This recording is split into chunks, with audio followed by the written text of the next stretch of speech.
13h30 sur Europe 1. Culture Média. Thomas Hill. Et on démarre cette émission avec le journal des médias de Julien Pichenet. Et les audiences pour commencer, il y a une personne qui souhaite parler en même temps que moi peut-être. Voilà. Les audiences pour commencer hier, c'était le retour de Mario au premier regard sur M6. Ça a bien marché pour ce lancement, la 10e saison. Oui, alors 1 787 000 téléspectateurs. Bon, c'est pas si mal vu les chiffres des primes en ce moment, mais c'est le lancement le plus faible en termes d'audience, toutes saisons confondues. M6 était 3e des primes, leader tout de même sur les ménagères. C'est dommage parce que c'est la meilleure saison de Mario au premier regard. Vous dites meilleur.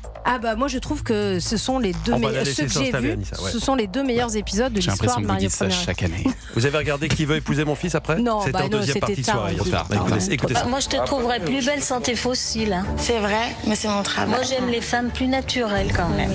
J'aime pas les femmes bimbo déjà. Oui, mais Bimbo, elle n'est non. pas bimbo. Non, mais Elle est très très belle comme ça. elle a quand même des fossiles et tout. Belle ambiance. Petit extrait d'une conversation qui a peut-être duré 3 heures sur les fossiles. C'est la belle-mère rêvée. 560 000 curieux étaient devant le premier épisode diffusé à 23h30, ce qui est pas si mal vu l'horaire. On revient à la case des primes. France 2 était premier avec le lancement de la 9e saison de l'Art du crime. 4 110 000 téléspectateurs, c'est toujours un carton.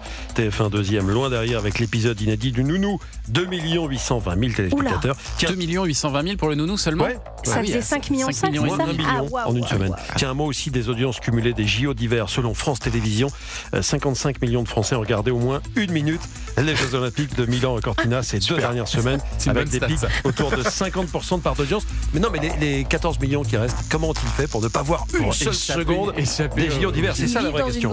C'est fort.